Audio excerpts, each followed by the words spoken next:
Fala galera que acompanha o programa Hora do Jogo, eu sou o Kelvin Polasso e nós estamos começando a nossa estreia oficial. Semana passada foi uma pré-estreia e agora a nossa estreia oficial, um novo programa de esportes aqui da cidade de Toledo, que vem para falar sobre o esporte de Toledo, esporte da região aqui do Paraná também, esporte nacional, esporte internacional, para falar um pouquinho de tudo sobre futebol, sobre vários outros esportes, basquete, futebol americano, vai ter de tudo. E eu tô aqui com o meu parceiro Pedro Vitor. Fala, menino Kelvin, fala povo que nos assiste.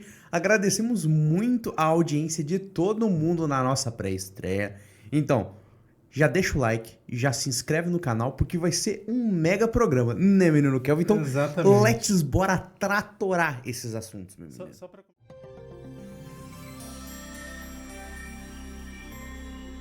E para começar, Pedro, vamos falar do que acho que mais interessa hoje para os torcedores aqui do futebol, os torcedores do futebol nacional, que são os campeonatos estaduais. E final de semana teve bastante clássico, né? Começando pelo maior campeonato do país, o Campeonato Paulista, teve derby no final de semana e um derby agitado, né, Pedro? Um derby de proporções históricas. Até eu tava vendo alguns corintianos e alguns palmeirenses dizendo que é o derby mais movimentado da história. Um derby que você tem expulsão do goleiro, Gustavo Henrique indo pro gol, Lesão do Yuri Alberto. lesão do Yuri Alberto com o joelho do Murilo, então a gente percebe que foi um derby muito, mas muito movimentado. O placar reflete muito o nível que foi desse jogo. Novamente, a gente tem um Palmeiras e Corinthians muito equilibrado. Analisando como os times vinham até esse jogo, a gente falava, não, Palmeiras é favorito com uma boa margem, mas ali se mostrou o que é clássico, o que é a tensão de você jogar algo que é importante, então acabou que foi um jogaço, sem dúvidas. Acho que o Corinthians evoluindo agora com a chegada do Antônio Oliveira, técnico português que veio do Cuiabá, terceiro jogo, já dá para notar uma evolução na equipe. Apesar de tudo, eu achei que o Palmeiras ainda foi favorito, apesar do Corinthians ter demonstrado um equilíbrio maior do que era o esperado, mas o Corinthians foi bem. O Corinthians foi bem, conseguiu equilibrar a partida e a gente teve esses detalhes, como você falou, expulsão do Cássio, alguns torcedores já reclamando, falando que talvez o Cássio não seja aquele goleiro que outrora era uma unanimidade e que se mantinha como principal ídolo do Corinthians. Já tem ali algumas discussões sobre a manutenção dele até na titularidade da equipe. Mas o Everton, que é mais incontestável hoje do que o Cássio, falhou feio, né? Não sei o que você achou do lance. Foi uma falha grotesca do Everton, né? Tipo assim, tem a parte da galhofa, tem a parte da zoeira, mas o que o Neto falou, foi o maior frango que eu já vi e tal, o Everton engoliu um peru, foi. Inegável que foi. Aí a gente vê um jogo onde o incontestável falhou. E quem decidiu pelo lado do Palmeiras? Endrick e Flaco Lopes. Você tem um jovem que tá se desenvolvendo, já tá vendido pro Real Madrid, mas de muita qualidade. Flaco Lopes, que até momentos atrás ele era contestado, acabou virando um cara que tá sendo muito útil pro Abel Ferreira. E no lado do Corinthians você vê a estreia do Rodrigo Garro. Rodrigo Garro, fazendo seu primeiro derby com um gol, sendo importante pro empate em 2-2. Ainda para concluir sobre o derby, ainda falando sobre o Everton, para mim também foi uma falha grotesca, assim, uma falha ali. Ele acreditou que a bola fosse por cima, ali até um pouco de desatenção, ele estava reclamando da falta ali no início do lance, e foi um lance realmente ali muito, muito desastrado do Everton. E agora, no início de março, a gente tem convocação para a seleção brasileira, primeira convocação do Dorival à frente da seleção, e tem essa dúvida principalmente de quem vai ser o terceiro nome no gol. Na minha opinião, o Everton seria esse terceiro nome, pensando que Alisson e Ederson estão mais garantidos como os dois principais goleiros ainda da seleção brasileira, e que o Dorival vá mantê-los como esses dois principais nomes. Para mim, o Everton era esse terceiro nome, mas essa falha de ontem foi muito grotesca, e se eu fosse o convocador, eu pensaria já em outros nomes, pensando ali num próprio Rafael, que o Dorival já conhece muito bem, está muito bem, e no Bento também, no Atlético Paranaense. Acho que por conta dessa falha, que foi muito feia, eu pensaria nesses dois nomes primeiro. Mas agora, ainda falando para concluir o Paulistão, a gente teve o Santos perdendo, mas perdendo ali já classificado. E o São Paulo se complicando, né, Pedro? O São Paulo é algo curioso, porque o São Paulo começa a temporada maravilhosamente bem, sendo campeão da Supercopa do Brasil, e de uns 2 jogos pra cá, o São Paulo degringolou tecnicamente, assim, a níveis assustadores. É claro, você tinha um pouco ainda da gestão Dorival, e agora a gente tá vendo mais traços do trabalho do Thiago Carpini, mas eu vejo um São Paulo que às vezes se dificulta a sua situação sem qualquer necessidade.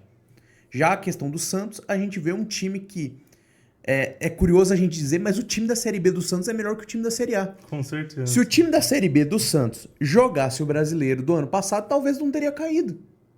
A gente vê um Santos que melhorou de produção. Então a gente tem 4 paulistas, 3 em ascendente, a gente pode dizer, que é Santos, o próprio Corinthians está melhorando, o Palmeiras segue ali se aperfeiçoando, e um na descendente, que é o São Paulo. O São Paulo, para mim, começou a dar aquelas osciladas, e agora a gente tem que ver. É nesses momentos que o Thiago Carpini a gente vai ver se ele é um técnico de bom momento ou ele é realmente um técnico talhado para disputar grandes competições, que vai conseguir reinventar esse time tricolor. No Paulistão a gente fala tanto do interior, tem alguns destaques até agora na competição ali falando do interior. O Bragantino, como equipe de Série A, e vem bem na competição, mas a gente destaca ali algumas equipes ali da Série B, Mirassol e Novo Horizontino, e uma equipe da Série C, o São Bernardo, que vão muito bem, incomodando também os grandes aí no Campeonato Paulista, nesse início de Paulistão, nessa primeira fase. Agora, entrando em outro estadual, falando aqui do nosso terreno, do nosso estado, falando do Paraná, e começando, final de semana teve Atletiba. Pedro, você que é atleticano, como que foi esse Atletiba? Pera aí, eu vou tirar o microfone. Eu vou deitar aqui e vou chorar, velho. Não dá, velho. Não dá pro Atlético fazer um Atletiba tão ruim assim. O Coxa jogar mal é o que eu espero. É um time que tá se remontando, um time que perdeu seus 2 principais jogadores, tanto o Marcelino Moreno como o Slimani. Então, tá se reconstruindo. Mas o Atlético ser encaixotado pelo Coritiba, não dá. Não dá. Aí, Juan Carlos Osório quer mentir pra mentiroso. Ele provocou de fato a torcida do Coxa, ele foi pra coletiva. Não, eu não provoquei. Meu filho, além de você falar que o seu torcedor não tá apoiando o time, você tá chamando o torcedor de burro. Aí a gente vê um jogo onde o Thiago Heleno tem uma falha grotesca, você vê um Bento tendo falhas grotescas. Se até os caras que eram tidos como incontestáveis começaram a não ir tão bem, você tem ali o ponto positivo do Mastriani. O Mastriani faz o gol do Atlético. Mas um time tá indo para uma descendente no começo de trabalho. Aí, a entrevista coletiva do Osório criticando o futebol brasileiro como um todo, criticando os jogadores brasileiros. Assim, a gente poderia imaginar que seria um time onde esse discurso do Osório ia vender muito bem. É um time que tem gana, os caras vão entender a situação que o Osório tá falando, ele tá falando porque ele quer ter resultado. Só que, pra mim, esse elenco mudou. Agora é um elenco mais estrelado. É um monte de jogador que não é acostumado a ouvir não. Não é acostumado a falar que você vai pro banco. Agora é como o Osório vai manejar todo esse elenco. Como diria a filósofa contemporânea minha mãe, quem pariu o Matheus que embale, né? Agora, senhor Juan Carlos Osório, você criou a confusão, agora resolva. Porque pra mim, se ele não vence esse campeonato paranaense, muito provavelmente vai estar desempregado no dia seguinte. Falando sobre o Atlético com o olhar de fora, né? Você é torcedor do Atlético, eu sou gremista, como o pessoal já sabe. Então, olhando com um olhar um pouco mais de fora, o Atlético é líder do campeonato, ainda não perdeu na competição, mas é um cenário muito parecido com o da temporada passada. Liderou toda a primeira fase, passou todos os mata-matas, foi campeão em cima do Cascavel sem jogar um grande futebol. Até foi campeão invicto também ano passado. E esse ano, mais ou menos a mesma coisa, com um elenco até um pouco superior ao do último ano. Então, ali o Atlético começando mais ou menos parecido como foi o ano de 2023. Falando sobre o Coxa, está um ponto atrás do Atlético, mas tem jogado um futebol um pouco melhor. Principalmente quando a gente fala do elenco. O Coxa tem um elenco inferior, está se reconstruindo, mudou mais em relação à última temporada. Então, apesar de estar um ponto atrás, tem mostrado mais pelo material humano que tem o Guto Ferreira, nosso grande Guardiola, à disposição. É a mesma situação que a gente comparar Atlético e Coxa. Por que eu tô falando que o Coxa fez um Atletiba muito bom? O Coxa faz um Atletiba muito bom porque ele é o tubarão do mar da Série B. Ele vai chegar muito competitivo para essa Série B. Ok, você tem ali os paulistas que estão muito fortes, você tem ali o América que tá fazendo um campeonato mineiro perfeito praticamente, mas o Coxa ele chega como tubarão dentro desse campeonato da Série B.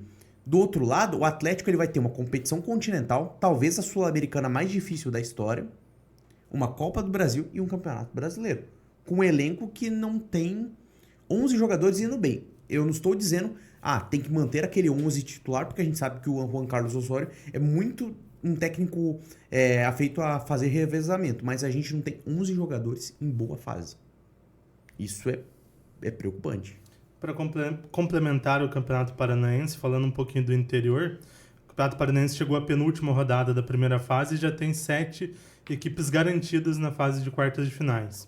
O Atlético, que apesar de tudo que a gente falou aqui, de falar mais coisas ruins do que boas, lidera o campeonato. Coritiba vice-líder, Maringá em terceiro, 2 pontos apenas atrás do Atlético, também classificado, assim como o Operário, o Azures, o Cianorte e o Cascavel, aqui da nossa cidade vizinha, essas 7 equipes já garantidas na próxima fase. O Londrina está em 8º lugar, mas está praticamente garantido.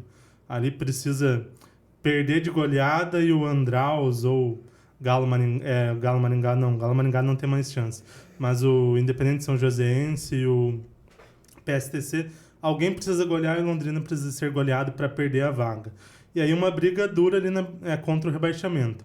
Andraus Brasil com 8, PSTC com 8, Independente São Joséense com 8 e Galo Maringá com 7. Dessas 4 equipes, 2 provavelmente vão apenas se livrar de rebaixamento e 2 serão rebaixadas. Então aí, para falar do todo do nosso Campeonato Paranaense ali, já bem encaminhado para a reta final da primeira fase. E agora, Pedro, entrando em outro estadual que também teve clássico no final de semana, Campeonato Carioca. Teve Vasco e Botafogo em um jogo com muitos gols. Alguém anotou a placa que passou em cima da cabeça do Botafogo? 4-2. Senhoras e senhores, o Vasco atropelou o Botafogo. E, é campeonato estadual. Mas isso liga um sinal de alerta muito grande no lado do Botafogo. Pro Vasco, ganhar um jogo do estadual, ser competitivo no estadual, é uma ótima notícia. Porque o Vasco é um time que, na última temporada, era para ser rebaixado. É um time que entrega pouco, é um time que joga pouco. Então, se você faz um time mais competitivo, que quem sabe pode beliscar um estadual, a gente percebe nos últimos anos como o Flamengo está tendo dificuldades em finais de estadual, tanto que perdeu algumas pro Fluminense, talvez seja a hora do Vasco. O Vasco vai lá e, depois de tanto tempo, ganhar um estadual, fazer um campeonato brasileiro para ir para uma Copa Sul-Americana. Quem sabe ali pegar uma pré-Libertadores, se for positivo. Do lado do Botafogo, é um time que nem aquela cena do Pateta, que aquele desenho do Pateta, tá caindo lá para baixo. Porque é um time que investe em reforço, contrata, anunciou nessa segunda-feira a contratação do Gregory, que é cria do Bahia, que estava no Inter Miami, mas é um time que contrata e cada vez parece que joga pior. E o que pra mim vai trazer, muito provavelmente, uma demissão do Thiago Nunes, mas eu chego à conclusão. Será que Thiago Nunes é o problema do Botafogo? Você citou essa questão do Thiago Nunes. O Botafogo até começa bem o jogo de ontem, até começa ali se impondo, criando bastante, fazendo boas jogadas, começa tendo um bom futebol e um futebol competitivo. Mas o Botafogo, quando ele sofre um gol, quando ele sofre um empate, em algum momento quando ele sofre uma virada, ele sofre muito já desde o ano passado. Eu acho que psicologicamente essa equipe está muito abalada e isso, apesar de ter tido algumas mudanças no elenco, ainda tem sido um reflexo grande para a equipe do Botafogo nessa temporada. Teve muita dificuldade nesse jogo contra o Vasco, tem tido algumas dificuldades nos outros clássicos. É uma equipe que, apesar de ter se reforçado bem, de estar tentando dar essa mudança no elenco, ainda tem muita dificuldade, principalmente nesse aspecto psicológico. O próprio Thiago Nunes falou após a partida, após o revés de 4-2, que alguns jogadores, inclusive, pediram para ter um tempo fora da equipe, para não jogar. Então, para ver como essa questão psicológica tem afetado muito o Botafogo e pode ser prejudicial para a equipe já agora ali na frente, que já vai ter agora no meio de semana pré-Libertadores contra o Aurora da Bolívia. Adversário fraco, mas na próxima fase pode já pegar um Bragantino, um adversário muito forte. Então o Botafogo, se não tivesse cuidado psicológico, pode já cair também na pré-Libertadores, né, Pedro? E ainda considerando que Red Bull Bragantino tá fazendo um bom Campeonato Paulista. Então, se a gente analisar o nível de enfrentamento, o Bragantino tá tendo um estadual mais difícil e tá jogando mais bola. Então, não é de se espantar que o time que liderou grande parte do último Campeonato Brasileiro pudesse cair na pré-Libertadores. Infelizmente vai vir pra Sul-Americana, né? Vai dificultar a vida do Atlético. Ai, meu Deus! Do Atlético Paranaense. Era só ter feito mais uns pontinhos que a gente entrava na pré-Libertadores. Por que vocês erram o gol? É nós, torcedor, que sofre. Exato. Algum destaque a mais de outro estadual pra gente concluir essa primeira parte do programa? Acho que um destaque que é válido é o Campeonato Mineiro com o domínio absoluto do América, por enquanto. Até a gente imaginou que o América ia perder força sem o Mastriani e o América segue forte, segue invicto, fortalecido dentro da competição. Galo ainda patinando. Já começou uma campanha ali de fora Felipão, de possibilidade de uma demissão do Filipão. A gente vê um Cruzeiro que tá entregando dentro do que se espera, mas o América, para mim, tá destoando muito, tá fazendo um ótimo futebol o América e chega embalado novamente para ser o terror, o bicho papão da Série B. Exatamente, como você falou, o América, até surpreendendo, mesmo após a saída do Mastriani, segue muito bem ali com a melhor equipe da competição até aqui. O Cruzeiro se mantendo bem, ganhou o clássico contra o Atlético fora de casa, perdeu em casa para o América, mas uma equipe que vem apresentando até um futebol ok ali no Campeonato Mineiro, e o Atlético tem tido esses problemas, até venceu no final de semana, mas ainda muito aquém do futebol que a gente espera para um elenco tão estrelado como é o do Galo. Agora, para concluir os estaduais, a gente vai falar um pouquinho sobre o Campeonato Gaúcho, mas a gente vai falar só um pouquinho porque depois tem surpresa sobre o Gauchão. Sim, senhoras e senhores, vamos falar um pouco de Campeonato Gaúcho. Por quê? Tivemos um quadro deveras especial, né, menino Kelvin? Exatamente. A gente não vai entrar no quadro ainda, vamos falar só um pouquinho sobre os jogos do final de semana. Grêmio goleou o Lanterna Santa Cruz 6-2. Acho que um placar que não tem muito o que falar, até pela fragilidade do adversário, de longe a pior equipe da competição, mas 3 pontos positivos eu colocaria nesse jogo do Grêmio. Vou falar primeiro um ponto negativo. A defesa falhou muito, entregou 2 gols pro Santa Cruz. Jeromel, já com uma idade um pouco avançada, falhou e entregou um dos gols pro Santa Cruz. Agora, falando dos pontos positivos. 2 estreias. Do Queiroz estreou bem, dando uma consistência maior ao meio-campo do Grêmio. Vamos ver nos próximos jogos. Próxima semana tem Grenal. Ver como que vai ser o encaixe dele na equipe, mas deu uma consistência melhor na segunda etapa, que foi quando ele participou do jogo. Então, já uma coisinha positiva nessa partida. Outra questão positiva, Gustavo Nunes, garoto da base, ponta esquerda, que fez o primeiro gol, deu uma assistência, jogou muito bem, chamou o jogo com personalidade. Então, um jogador que pode também ser importante para o ataque do Grêmio ao longo da temporada. Acredito que não vai ser titular, mas vai ser um jogador ali, um reserva importante, quem sabe um titular para alguns jogos. Então, um menino para se olhar com carinho, porque tem qualidade.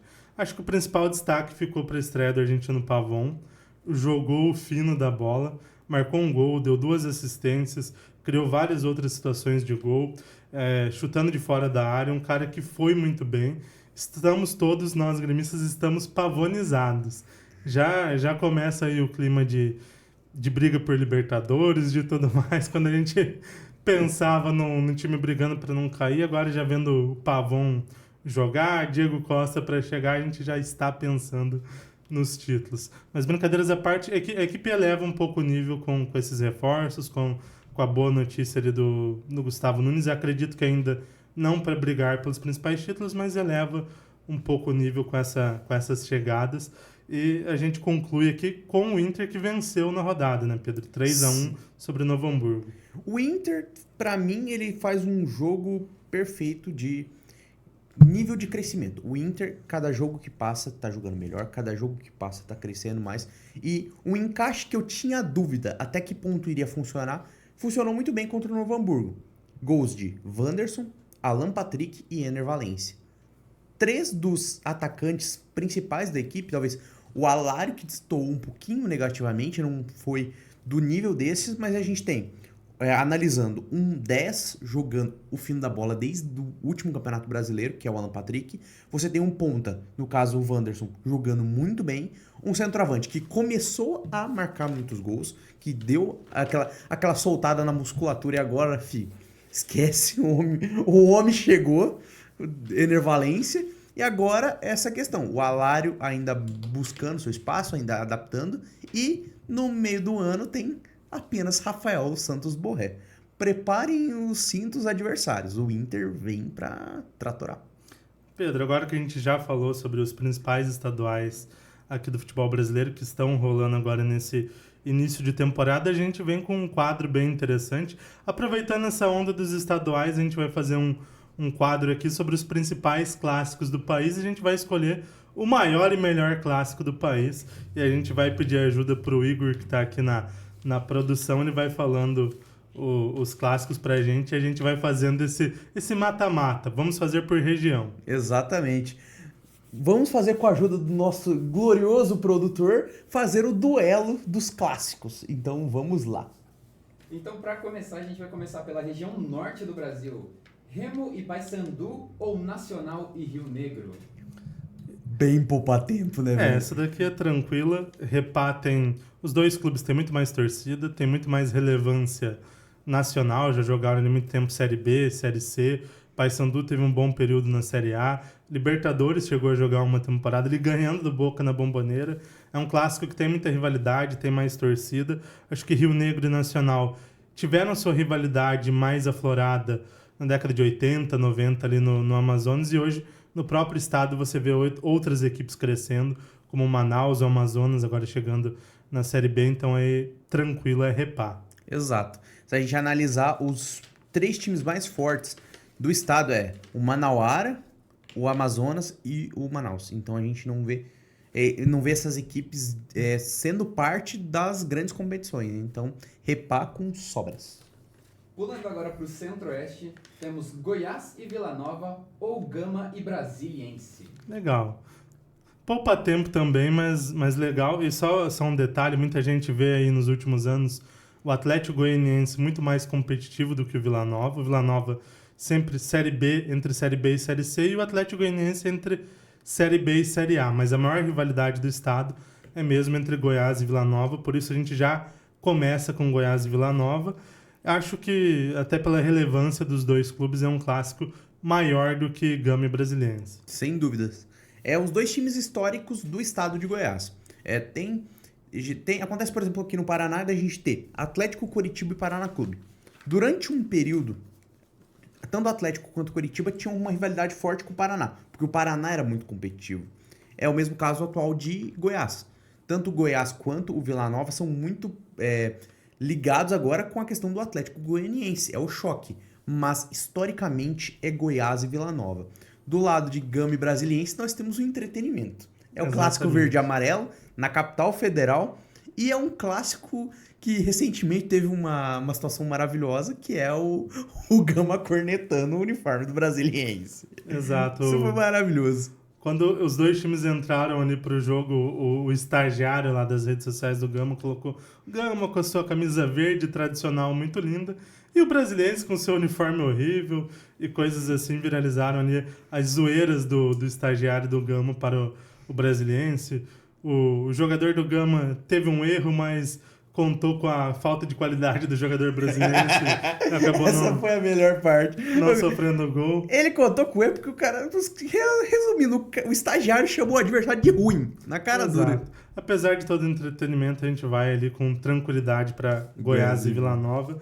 E vamos para outro clássico, Igor. Para outra região.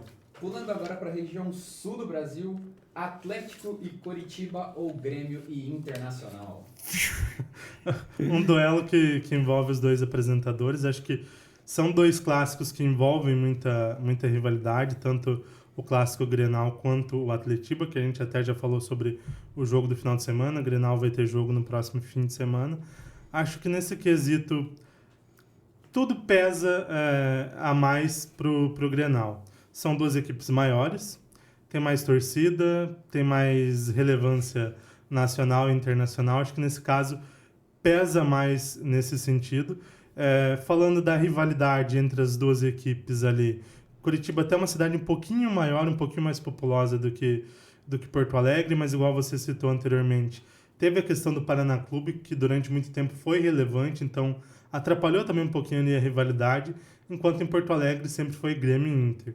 Até teve em um ou outro momento ali outras equipes menores, você tem até o São José, mas nunca teve a relevância que o Paraná teve em certo momento ali em Curitiba, então por esse aspecto acho que o Grenal se torna também uma rivalidade muito maior por ser duas equipes, por ser o azul e o vermelho, então, e por fazer muito parte da cultura do Rio Grande do Sul, então acho que ali é fácil pro Grenal. Exato. E me dói o coração como rubro-negro dizer que o Grenal é muito maior do que o Atletiba, mas por momento os clássicos do Atletiba estão cada vez piores de nível técnico. O Atletiba dessa semana prova que foi um jogo lento, horrível, tenebroso, de doer os olhos de assistir.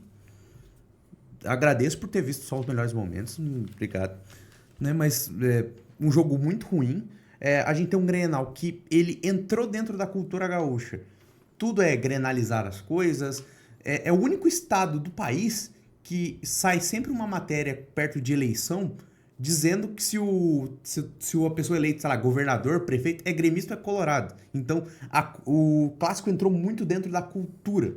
Ali virou o grande clássico. É um clássico que pega não só a capital como o interior, o que o clássico Atletiba tem essa dificuldade de, primeiro, não pegar tanto o interior. Você vê poucos torcedores do interior, atleticanos, coxa brancas e paranistas, principalmente que nasceram no interior e torcer para essas equipes. E ainda teve a questão do Paraná Clube, que durante muito tempo, por ter chamado essa atenção, acabou que não teve tanta força para esse clássico. Então, é Grenal.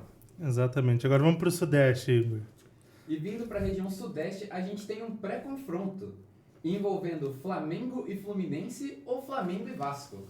Dois grandes clássicos lá no Rio de Janeiro. A gente tem ali muita rivalidade no Rio de Janeiro, são 4 equipes, mas acho que o Flamengo, por ser o maior deles, ele canaliza um pouco mais a rivalidade, é todo mundo meio que rival do Flamengo nesse quesito, e Vasco e Fluminense canalizam essa rivalidade muito mais do que o próprio Botafogo. Nesse caso é até difícil de opinar.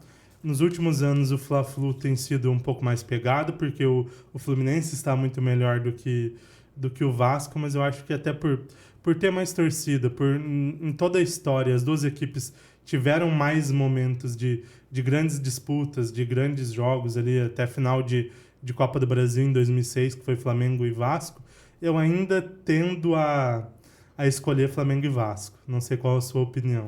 Eu vou na mesma linha, que pra mim é o maior versus o melhor. Qual é o melhor clássico do Rio de Janeiro? Fla-Flu. Disparado. É o que une as duas melhores equipes. É o atual campeão da Libertadores e uma equipe que fez um Campeonato Brasileiro, apesar de toda a questão. Eu sei que agora os flamenguistas devem estar me xingando nos comentários falando que... O Pedro tá falando que o Flamengo foi bem só porque o Flamengo não ganhou nada, mas... Sim, o Flamengo tá bem, gente. Se comparar com outras equipes, o Flamengo tá fazendo um bom futebol, tá entregando dentro de campo. Então, Fla-Flu é o melhor clássico. É o clássico que você vai ver jogos mais bonitos. Você vai ver mais nível técnico, você vai ver mais estrelas dentro de campo. Já Flamengo e Vasco é a rivalidade, é o choque do time que tem um estádio de massa versus o time que tem um estádio caldeirão.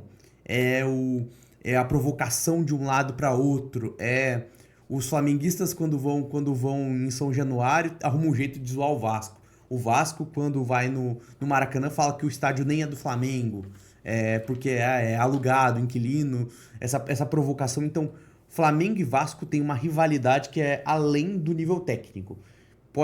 O Vasco tá na pior situação, o Flamengo tá na pior situação ainda. Um Flamengo e Vasco tem muita proporção para os torcedores. Então, agora que o Rio de Janeiro tem o seu representante, o Clássico do Sudeste fica entre Atlético Mineiro e Cruzeiro, Palmeiras e Corinthians e Flamengo e Vasco. Grandes rivalidades. Acho que tem um ponto para cada clássico ali nesse quesito. Acho que Flamengo e Vasco, até por ser o Maracanã ser o maior estádio do país durante muito tempo, é ainda até hoje, mas já foi muito maior, acho que torna o Flamengo e Vasco mais charmoso. Acho que talvez esse seja o ponto positivo para esse clássico. Falando de Cruzeiro e Atlético, acho que o ponto positivo aí é talvez uma rivalidade maior, porque são dois clubes. Por mais que tenha o América ali, que está muito bem nessa temporada também, e nos últimos anos tem competido bem, Cruzeiro e Atlético são muito maiores, então acaba canalizando mais a rivalidade do que no Rio de Janeiro, por exemplo, onde você tem 4 clubes. Então acho que nesse quesito é a vantagem para o Cruzeiro e Atlético. Quando a gente fala do derby entre Corinthians e Palmeiras, eu acho que tem muita questão midiática, são duas equipes que sempre têm muito espaço na mídia, tem torcidas gigantescas em todo o Brasil, a maior parte das regiões brasileiras são torcidas muito numerosas, tem uma rivalidade muito grande, questão dos corintianos não aceitarem verde ali no seu estádio, só o gramado é verde, mais nada. Teve até uma entrevista recente de um dos diretores do Corinthians pedindo para que os jornalistas não vão para as coletivas do Corinthians de verde. E é uma rivalidade que já teve confrontos muito emblemáticos. Já teve quartas de final de Libertadores, semifinal de Libertadores, já teve várias finais de estadual, confrontos mais decisivos ali em outras competições. Então, acho que isso impacta muito. E aí, nesse sentido, o meu voto, combinando esses fatores entre rivalidade, importância histórica, grandes disputas, eu vou de derby. Eu vou na mesma linha pro derby, porque, pra mim, Flamengo e Vasco, a gente já falou muito desse clássico, mas esse clássico, pra mim, ele tem...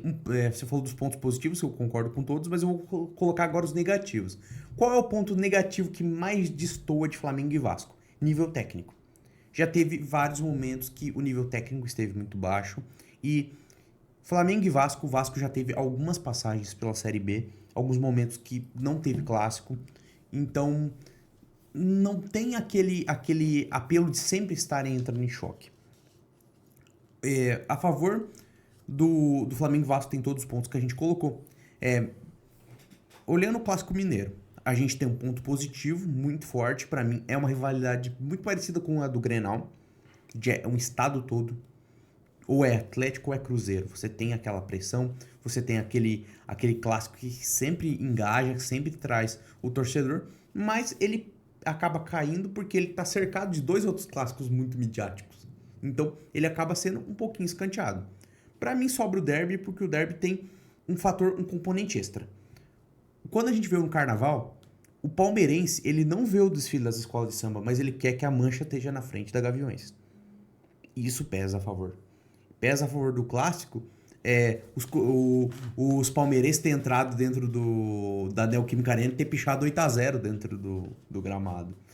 A diretoria do Corinthians ter tentado, junto à CBF, mudar o gramado para preto, para não ter verde no seu estádio. Então, é uma rivalidade tão forte, mas tão forte, entre duas formas de pensar futebol, de agir, que não tem como você fazer algo de tamanha força assim.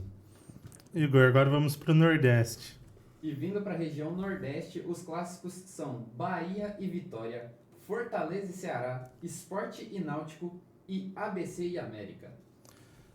Vamos eliminar alguns aqui já. Sim. Primeiro, ABC e América é uma grande rivalidade lá no Rio Grande do Norte. São claramente as duas maiores equipes do estado, muito maior do que as demais. Inclusive, são as equipes que mais têm títulos estaduais. O ABC é a equipe que é a maior campeã estadual do Brasil, mais de 50 títulos. É uma rivalidade grande, mas eu acho que impacta talvez ali no tamanho das equipes em relação aos outros clássicos. ABC e América você vê muito mais em Série B, Série C, em alguns momentos até em Série D, e dificilmente você vê em Série A. Nos anos 2000 você não viu o ABC em nenhum ano na Série A, e você viu o América de Natal apenas em 2006, quando fez apenas 17 pontos na Série A. Então, por isso eu já elimino esse clássico. Concordo, é um clássico que tem sua rivalidade local, mas pelo estado ser um estado com pouca população, um estado que ainda é muito entremeado com torcedores dos times paulistas e cariocas, não consegue dar liga para essa rivalidade. E também pelo nível técnico já ser um pouquinho abaixo. Então, a gente elimina já de cara. Outro clássico que eu vou eliminar aqui, provavelmente você vai concordar também, é o Sport Náutico. Tem uma grande rivalidade, tiveram confrontos relevantes em Copa do Nordeste, principalmente Campeonato Pernambucano, chegaram a se enfrentar ali em vários momentos em jogos importantes de Série B, principalmente, na época que tinha o quadrangular lá na Série B, quando se classificava apenas 2 equipes para a Série A, ali no início dos anos 2000, mas eu coloco um pouco abaixo dos outros dois, que a gente vai falar um pouquinho daqui a pouco, por conta de ter um terceiro clube, de ter uma terceira via nesse sentido, e uma via com muita torcida, e uma via que foi muito relevante por muito tempo. Hoje está ali com um pouco mais de dificuldade, mas esteve na Série A em 2016, em 2006, por muito tempo relevante na Série B também, que é o Santa Cruz. Então, por ter essa terceira via muito forte, eu acho que até mais forte do que os estados, acho não, com certeza, muito mais forte do que nos outros estados que a gente falou ali de América, Paraná, no Rio Grande do Sul você pode citar o Juventude, mas acho que o Santa Cruz está num nível muito mais parecido do que o Sport Náutico historicamente. Então, por isso, por ter essa terceira via, eu elimino esse clássico. Concordo, vou na mesma linha. Pra mim é um clássico, isso é uma corneta dos torcedores do esporte que eu concordo, que eles dizem que o Sport é o maior clube de Pernambuco, Náutico e Santa Cruz brigam pra ver quem é o segundo. E, historicamente, é o que a gente vê no estado de Pernambuco. Em alguns momentos, Sport Náutico, em alguns outros momentos, Sport Santa Cruz. Mas o Sport sempre se mantém como o principal time, o time mais forte, a equipe mais consolidada. Então, a gente acaba tirando porque é uma rivalidade que o próprio nível técnico das equipes acabou deixando ela arrefecer em alguns momentos. Agora entrando, a gente sobrou os dois principais clássicos do Nordeste que a gente entende aqui. Clássico Rei entre Fortaleza e Ceará ali no estado do Ceará e o Bavi lá na Bahia. Qual a sua opinião, Pedro? Eu vou de Bavi. Eu gosto muito do Clássico Rei. Pra mim, não tá dentro da pauta, mas se perguntasse pra mim, Pedro, qual desses clássicos nordestinos você liga a TV pra assistir? Clássico Rei, provavelmente. Fortaleza é um time de ótimo nível. Ceará tá crescendo também. Então, tá voltando da situação complicada, que foi a queda pra Série B. E, os últimos clássicos Rei foram bons pra caramba de assistir. É um nível técnico muito bom. Com o Castelão lotado, as duas torcidas que fazem uma festa absurda, talvez os melhores mosaicos do Brasil, são muito presentes dentro da cultura do futebol cearense. Mas a rivalidade do Bavi, das provocações, de você ter um clássico onde já tem a história de que entre Bahia e Vitória, o Bahia foi para um estádio e o Vitória foi para outro. E eles não conseguiram se acertar para ver qual estádio seria o jogo. Dos caras sair na porrada no meio do jogo. É a dança da bundinha, é um monte de coisa. Então, até pelo espírito mais irreverente do clássico. De ser um clássico onde os dois times se zoam muito, botam muito apelido no rival. E do próprio Bahia não falar a palavra vitória, é sempre triunfo. Então, é um clássico que pela questão cultural, acaba por ser o maior do Nordeste. Eu vou na mesma linha, eu acho muito charmoso o Clássico Rei, principalmente nos últimos anos, com as duas equipes ali, algumas temporadas consecutivas na Série A, competindo muito bem na Série A, tivemos ali vários jogos muito bons no Cearense, na Copa do Nordeste, igual você falou, as torcidas fazendo festas lindas, mas eu acho que no todo da história o Bavi sempre teve momentos melhores. As duas equipes em Série A e Série B, principalmente, mais tempo do que Fortaleza e Ceará, e uma rivalidade já desde sempre muito grande. Ali, igual você falou, a questão do triunfo, no Bahia você não pode falar que obteve uma vitória por conta dessa rivalidade, a gente já teve ali clássicos com grandes brigas, as torcidas ali sempre se provocando muito, então acho que é um clássico que representa muito ali o futebol nordestino, por isso eu vou de Bavi também. Agora é que são elas, menino. Agora que são elas, sobraram os vencedores de cada região, né, Igor? Isso mesmo. Então, representando cada região, na região norte temos Remo e Paysandu, na região centro-oeste, Goiás e Vila Nova, na região sul, Grenal, na região sudeste, Palmeiras e Corinthians e na região nordeste, Bahia e Vitória. Qual desses é o maior clássico do Brasil? Vamos fazer igual a gente fez aqui no Nordeste. Sobraram 5 clássicos.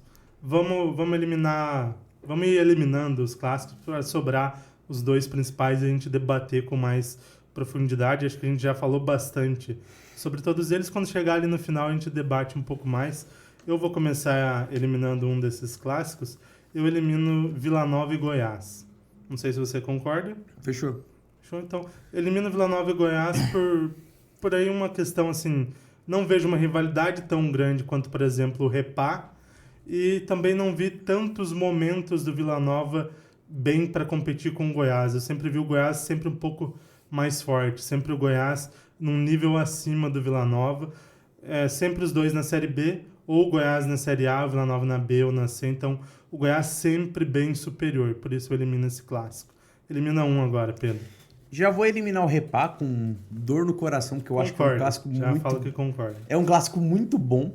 A questão pra mim que pesa a favor do Bavi frente ao Repá ambos são clássicos de muita força física, clássicos que têm muita rivalidade, são estados que abraçaram de fato duas equipes.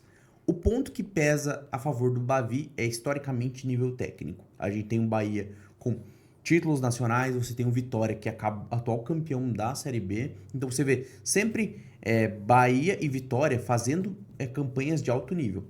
Frente a Paysandu e Remo.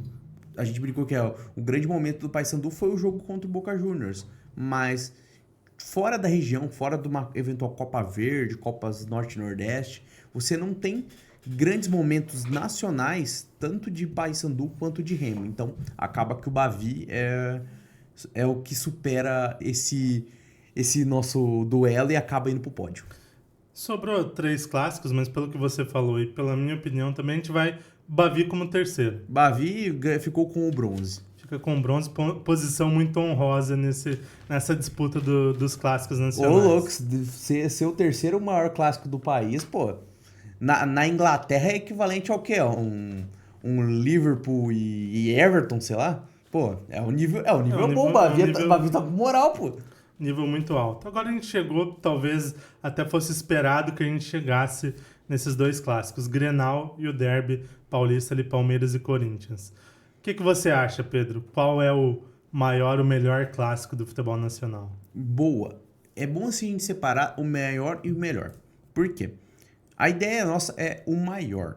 Melhor, pra mim, disparado, é o Derby. O Derby tem jogos melhores de se assistir. São 2 equipes de maior investimento do que a dupla Grenal historicamente. Então você tem um clássico que é melhor pra se ver. É o que atrai mais público.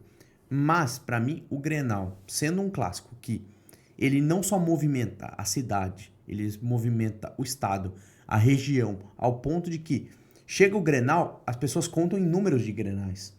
400 e alguma coisa. Então você tem um clássico que as pessoas contam o número do clássico. É o clássico que as pessoas falam que usou azul, usou vermelho, é nosso, é deles. E as pessoas ficam tentando descobrir qual é o time de cada comentarista ou cada narrador, porque é de um ou de outro. A gente não tem isso em São Paulo, até por ter também santistas e são paulinos. Você não tem em São Paulo algo de tanta rivalidade quanto você tem na dupla Grenal.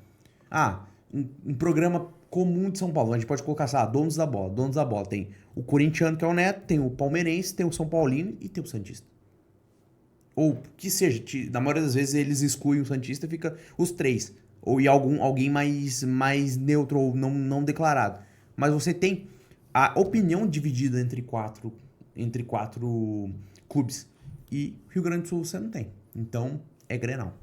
Eu vou na mesma linha, até pode parecer um pouco suspeito por ser gremista, mas eu entendo essa rivalidade, vejo como como muito grande. Da mesma forma como você falou, eu concordo, eu acho que o melhor clássico do Brasil em questão de qualidade de jogo, de enfrentamento, pela questão econômica, principalmente midiática, sempre foi Palmeiras e Corinthians, até por terem tido confrontos ali mais importantes entre eles, igual a gente já citou ali, questão de Libertadores principalmente.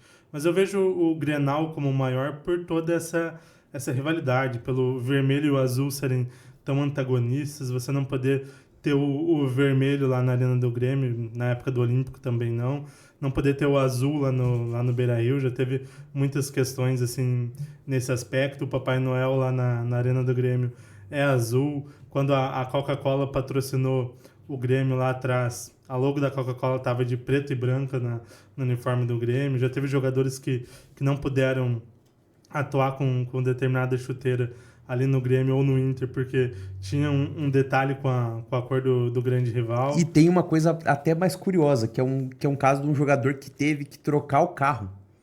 Porque, se eu não me engano, ele jogava no Grêmio e ele tinha um carro vermelho.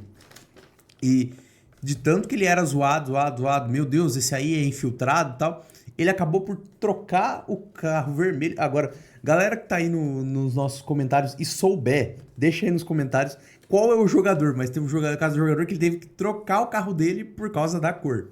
Exatamente, é uma rivalidade muito grande. Igual você falou, o clássico tem o número dos clássicos, eles contam os clássicos, por ter só dois times ali, a rivalidade se torna muito maior. Quando você vai para o Rio Grande do Sul, já tive a oportunidade de ir para o Rio Grande do Sul, as pessoas perguntam, mas você é Grêmio ou você é Inter?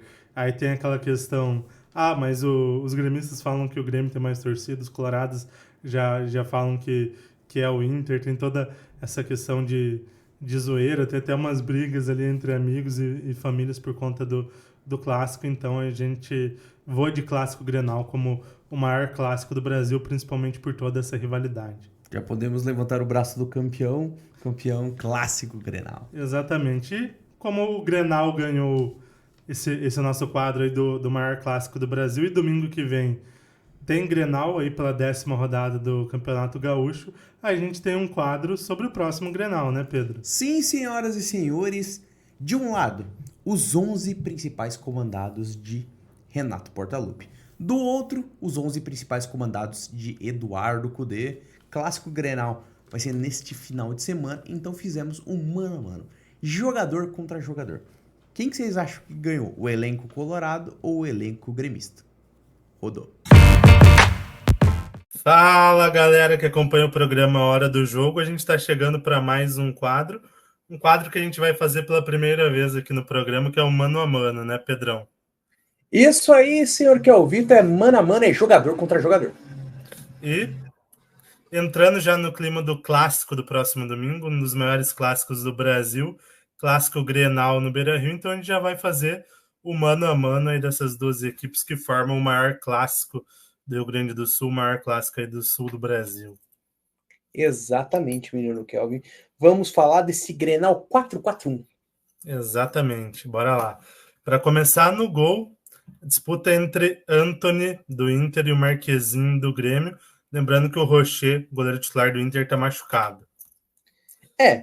A análise justa, na minha opinião, é para a gente ter uma base maior de amostragem de jogos, talvez fosse Gabriel Grando contra Rocher. Mas Grando acabou virando reserva e o Rocher está lesionado. Então, a gente vai ter que colocar dois jogadores que pouco jogaram para a gente ter essa análise. Mas, vendo o que um entrega e o que o outro entrega, para mim, Antony.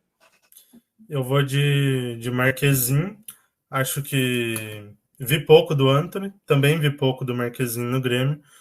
E aí eu coloco todo da carreira. Acho que o Marquezinho, por ter sido titular muito tempo no Porto, ter sido titular muito tempo no América, tem bagagem de seleção argentina, então vou de Marquezinho por esse motivo. Boa. Mas, ok, ser o Marquezinho também. É o que eu coloquei o Antony apenas porque eu vi mais do Antony no Inter, mas para mim é tranquilo. Tanto um quanto o outro. Para mim não, mas enfim. Seguimos. Lateral direita, Bustos, do Inter, e João Pedro, do Grêmio. João Pedro fez uma temporada até bem ok com o Grêmio. Bustos oscilou muito do Inter, então João Pedro. Nessa, eu acho que o João Pedro fez uma boa temporada no ano passado no Grêmio. Nessa temporada ele tem alternado entre titular e reserva ali com o Fábio, até algo que não era tão esperado. E o Bustos eu acho que tem mais qualidade. Acho que realmente oscilou bastante na última temporada, mas eu vou pela maior qualidade do Bustos nesse duelo. Por enquanto, nós estamos discordando dos dois jogadores. Por enquanto, empates. Exatamente. Agora vamos para a zaga do lado direito, Vitão e o capitão do Grêmio, Pedro Jeromel. Vou falar e sair correndo. Vitão por larga margem. Aí Pedro você Jeromel tá. vem de uma temporada tenebrosa pelo Grêmio, mal, e com muitas lesões, e o Vitão vem sendo um dos titulares do Inter. Apesar de ter alguns momentos ali de oscilação, é um dos caras que mais se afirmou dentro da defesa do Inter nos últimos 2, 3 anos aí a gente pode colocar. Então, para mim, é Vitão. Hoje, o hoje do Vitão é melhor do que o do Pedro Jeromel por larga vantagem. Eu vou votar no Vitão também, pelo momento do Jeromel ainda retornando aí das lesões. Acho que enquanto carreira não tem discussão, o Jeromel chega a ser humilhante o quanto ele é melhor do que o Vitão, mas vou discordar de 2 pontos da sua análise. O primeiro que larga vantagem. Acho que você está falando de um dos melhores zagueiros da América do Sul aí por anos, então, para mim, tá errado quando se fala em larga vantagem. O outro ponto é quanto à temporada ruim do Jeromel no ano passado. Eu acho que foi uma temporada cheia de lesões. Quando ele esteve em campo, ele jogou muito bem. Foram 6, 7 jogos, mas quando esteve em campo, ele atuou brilhantemente. Então, só discordo nesses 2 pontos, mas meu voto também vai para o Vitão pelo momento. Agora o outro duelo de zaga, duelo argentino entre Walter Kahneman e Gabriel Mercado. Mesmo critério para mim. Mercado na frente por boa margem, porque simplesmente o Kahneman não teve sequência. Então é difícil analisar o Kahneman não tendo sequência. E desde que ele voltou, ok, a defesa Jeromel e Kahneman está voltando a pegar algum pouco de tração, mas Vitão e Mercado fizeram praticamente uma temporada juntos, salvo alguns momentos ali de alteração, mas para mim é Mercado. Eu também vou no voto do Mercado. Acho que da última temporada para o início dessa temporada tem sido melhor do que o Kahneman. Acho que são 2 grandes zagueiros do estilo argentino mesmo de zaga. Só vou discordar novamente do ponto do Kahneman não tem sequência. O Kahneman teve pouca sequência em 22, em 23 ele jogou a maior parte dos jogos, a não ser quando ele esteve suspenso. Tomou muitos cartões amarelos, cartões vermelhos ali, ficou fora nesses momentos, mas ele esteve presente a maior parte da temporada. Acho que a vantagem é curta, para mim não é uma vantagem larga, discordo também desse ponto, mas vou no Gabriel Mercado. Lateral esquerdo. Pode próxima chamar. é poupa-tempo, né, Kelly? René e Reinaldo? Exatamente. Não acho o René todo esse jogador. Acho um jogador cheio de problemas. Talvez para mim até seja o ponto fraco desse time do Inter. Não acho um grande jogador, mas no duelo com o Reinaldo, eu como torcedor do Grêmio também tenho grandes críticas ao futebol do Reinaldo. Acho que foi... Se o René, para mim, é o ponto fraco do time do Inter, mas é um ponto fraco muito aceitável e que não compromete, o Reinaldo ele compromete muito. Em jogos grandes falhou demais, ofensivamente falhou, defensivamente entregou até alguns gols, então não tem como não votar no René nessa. Simples, para mim é poupa-tempo. Da mesma forma com que você, juntando toda a sua argumentação, eu assino embaixo. É René. Simples assim. Não tem nem Exato, dizer. agora começando o meio de campo, PP e Charles Arangues. Outro jogador atormentado por lesões, que foi o PP na última temporada, sofreu um bocado com uma lesão bem difícil de se recuperar. Charles Arangues começou ali com o Inter tendo pouca sequência, até pegar um pouco mais de titularidade. Ali o Arangues voltou a jogar. Para mim, esse é o tipo do confronto que quase seria um empate técnico. Por quê? Hoje, quem tem mais vitalidade para o jogo, consegue entregar mais para o time? Para mim, o PP. Por ser mais novo, por ser mais veloz. Quem é mais técnico? Arangues. Então, para mim, é um duelo muito equilibrado. Eu vou no Arangues, mas um pouquinho assim por uma questão técnica, de eu achar ele melhor jogador do que o PP. Mas, para mim, é nos décimos. Se fosse o Carnaval, era 10 contra 9,9. Exato. Eu vou na mesma linha. Eu acho que atualmente o PP é um pouquinho melhor e na carreira a vantagem é mais larga pro Arangues, então por isso, por uma pequena vantagem, eu acho que o PP é um pouquinho melhor, não faz tanta diferença quanto a carreira toda do Arangues, por isso o meu voto vai para o jogador chileno. Agora entrando no segundo homem de meio campo, Paraguai e Vila Sante pelo Grêmio e Bruno Henrique do Internacional. Vidia Sante.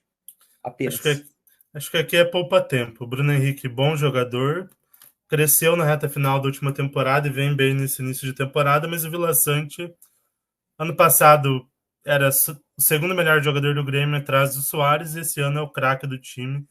Marca muito e ataca muito bem também, não tem como. Talvez um dos melhores volantes hoje atuando no futebol brasileiro, então é Vila Sante ali como um poupa-tempo. Exatamente. Assina embaixo. O Vidia Sante é um dos melhores volantes do Brasil. Exatamente. Agora, para chamar o meio-campista, aqui vai ser poupa-tempo também, Alan Patrick e Cristaldo. Alan apenas. Alan Patrick, um dos melhores meio-campistas do último Campeonato Brasileiro, jogadoraço, e ele, quando sai do time do Inter, é como se o Inter perdesse a alma. Quando ele volta pro campo, o time do Inter melhora e melhora consideravelmente. Alan Patrick com larguíssima margem. Eu vou também no Alan Patrick, acho que é um poupa-tempo. Foi um dos melhores meias do futebol brasileiro na última temporada e segue assim nesse início de temporada. Acho que está ali com Rafael Veiga e Arrascaeta como um dos melhores meias do futebol brasileiro. E o Cristaldo é um jogador de mediano para bom, não é um jogador que agrega tanto assim, então acho que a diferença é grande. Vou de Alan Patrick. Agora, ponta direita, mais um duelo argentino, Alário contra Pavon. Nobre relator, eu peço vistas para este processo, porque praticamente os dois a gente viu muito pouco deles em campo. O Pavon nem sequer estreou pelo Grêmio, e o Alário jogou pouco. Acho que o último jogo dele como titular foi o primeiro jogo dele como titular foi justamente o último, contra o Brasil de Pelotas. Então, ele fez o primeiro gol. E ele fez o primeiro gol. Como a gente tem que escolher um, Alário, pela vida, obra e pelo que eu vi ele jogar até agora. Mas, honestamente, a gente só vai conseguir fazer uma análise mais profunda de um duelo desses dois jogadores, talvez no Grenal da final, ou quem sabe só no Grenal do Campeonato Brasileiro. Exatamente. Eu vou numa linha parecida. Eu acho que o que a gente viu dos dois na temporada, o Pavon a gente viu 3 ou 4 jogos no Galo, todos entrando no segundo tempo. E o Alário a gente viu um pouco mais no Inter, já até com um gol no último jogo. Vida e obra eu acho muito parecido. Eu acho o Alário um pouquinho melhor, mas nada de discrepante. No início da temporada também, Alário um pouquinho melhor. O Pavon ainda não estreou no Grêmio, a gente não sabe como vai ser esse encaixe também, então voto também mais tranquilo no Alário. Agora, ponta esquerda, Nathan Fernandes e Wanderson. Bom duelo, porque eu tendo a dizer que é o Wanderson. Eu acho que o Wanderson tá jogando mais bola, porque o Nathan Fernandes teve poucas oportunidades. Mas, se você fizer essa pergunta para mim, no Campeonato Brasileiro, eu acredito que o Nathan Fernandes ele vai jogar tão bem que ele vai superar o Wanderson. Eu vejo com grande esperança um jogador diferenciado, um jogador acima da média, o Nathan Fernandes. Então, para mim, ele vai ser melhor do que o Wanderson. Hoje é Wanderson, mas eu digo que é por pouco tempo. Também vou numa ideia parecida. Acho que hoje o Wanderson é melhor até pela amostragem aí no Inter, mais de 2 anos já no clube, tendo atuações minimamente razoáveis. Acho que o Nathan Fernandes tem muito mais talento e uma projeção de futuro muito melhor, mas igual você falou, são poucos jogos na carreira. O Nathan Fernandes não deve ter mais de 10 jogos na carreira. Acredito que a carreira dele será muito melhor do que a do Wanderson. Mas o momento é do Wanderson, por isso meu voto vai no jogador colorado. E agora é a centroavância, garoto. Equatoriano Ener Valencia pelo lado do Inter e João Pedro Galvão pelo lado do Grêmio. Poupa-tempo dos poupa-tempos. Eu acho que Ener Valencia. essa... Acabou. Vou de Ener Valencia, João Pedro Galvão. Atuações ridículas com a camisa do Grêmio. O Ener Valencia, um grande jogador, entre os melhores centroavantes que atuam no futebol brasileiro e sul-americano. Acho que não dá para ter dúvidas nesse sentido. Sem chance, para mim. Vamos fazer o mano a mano dos técnicos também? Bora. Renato Portaluppi e Eduardo Cudê. Vou dizer uma coisa bem simples. Eu, nessa análise, eu sou um pouquinho comprometido. Por quê? Eu sou um grande fã dos trabalhos do Renato e eu sou um crítico dos mais ferozes a Eduardo Cudê. Para mim, o Eduardo Cudê tem uma amarra, tem uma exaltação para alguém que não ganhou nada ainda. Ele não tem um título relevante para justificar tamanho moral. Gosto até do jeito que o Cudê coloca a equipe dentro de campo, de buscar fazer um futebol ofensivo, mas para mim ele é um técnico de 11 jogadores. É aquele cara que vai lá, bota a escalação. Se depender de mudança no meio do jogo, em mais da metade dos jogos ele se perde. Ele tem dificuldade de mudar ao longo do jogo. Renato, para mim, é um mestre de mudanças, é um cara muito estrategista, mas com aquela vírgula de que no momento ele não tá bem, mas também se entende porque o elenco do Grêmio está mais limitado. Então, Renato vence para mim o Cudê. Eu também vou de Renato Portaluppi. É um ídolo para mim como gremista. Acho que fez um trabalho acima da média na última temporada pelo elenco que tinha. Nesse início de temporada tem tido algumas dificuldades, mas nada muito gritante, até porque o elenco é fraco, os reforços, alguns estão chegando agora, ainda não estrearam. E o Cudê, igual você falou, tem muitos problemas para substituir o time, muitos problemas de comportamento, ali no trato com os jogadores, com a diretoria, então, e ainda não ganhou grandes títulos que o Renato já tem ali, Libertadores, 2 Copas do Brasil, vários estaduais, campanhas de destaque no Brasileirão, então acho que vou de Renato com certa tranquilidade nesse caso. E terminando nosso mano a mano, Pedro, eu estava fazendo as contas aqui enquanto você falava, 8 vitórias para o Inter, 2 para o Grêmio e 2 empates. Então, nosso mano a mano teve larga vantagem para o Colorado. Exato. Acho que os colorados querem que o placar seja da mesma linha do nosso mano a mano. Olhando pessoalmente aqui, eu fiz a conta lembrando de cabeça aqui, nas minhas anotações 9-3 dentro da minha análise. Então, eu jamais se esperaria uma vantagem dentro de um clássico Grenal tão grande. Então, Grêmio chega um pouquinho mais solto até nesse Grenal, sem aquela é absurdo a gente dizer que Grenal não tem pressão. Mas eu acho que o Grêmio chega menos pressionado para esse Grenal por ter um elenco mais limitado, e o Inter chega com a necessidade urgente de, primeiro, ganhar o clássico Grenal, que é vital, e segundo, ser campeão gaúcho, mas esse assunto a gente detalha mais para frente. A gente fala no ao vivo. Então é isso. É isso aí, galera. Voltamos para o estúdio. Então, galera, vocês viram esse quadro, o nosso mano a mano pro Grenal. Vantagem grande ali, acachapante pro Inter. 8 vitórias pro Inter, 2 pro Grêmio e 2 empates. Como a gente teve 2 empates, eu vou pedir a ajuda da nossa produção aqui. Igor, entre Bustos e João Pedro, quem você acha aí o melhor? Particularmente, eu não sou apreciador do futebol de nenhum dos dois, mas eu tenho um sério problema com o João Pedro. Acho ele muito limitado como lateral. Pra mim ele não tem nem físico de jogador, então nessa pra mim é larga vantagem pra Bustos. E ele adora acabar com o cartola da gente. Então 9-2. Vamos pedir a ajuda do Igor novamente para decidir o gol ali que também ficou empatado entre Marquezin e Antony. Qual o seu voto? Eu honestamente não conheço muito dos dois. Eu não acompanho muito o futebol do Rio Grande do Sul, mas nessa eu ficaria com o Antony. Então, foi mais acachapante ainda. Termina num 10-2 aí pro Inter, que chega muito favorito pro Grenal. Sem dúvidas, um atropelo colorado, o rolo compressor, né, desse clássico. Aí agora a questão é, será que Eduardo Cudê vai conseguir colocar toda essa vantagem, esse bom elenco, essas opções táticas dentro de campo, ou vai ser encaixotado novamente pelo senhor Portaluppi? Exatamente. Acho que o Inter chega, como a gente já citou ali no quadro, chega como grande favorito, mas clássico Grenal sempre tem essa rivalidade, sempre tem essa briga, e o Grêmio pode também incomodar nesse sentido, pode se mobilizar pro clássico, então acho que dá para esperar um grande jogo no clássico Grenal. E agora vamos mudar de assunto, né, Pedro?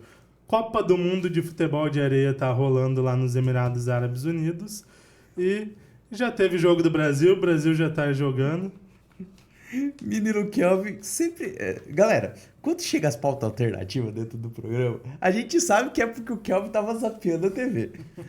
Menino Kelvin acompanhando Copa do Mundo de Futebol de Areia, aí eu tô falando zoando aqui, mas Copa do Mundo de Futebol de Areia talvez é uma das coisas mais legais pra você ver depois você vê os gols. É cada gol bonito, é cada gol incrível, então... Não, inclusive hoje teve Espanha e Argentina, um jogo onde as duas equipes já estavam eliminadas. Última rodada da primeira fase, as duas equipes perderam os 2 primeiros jogos e já estavam fora.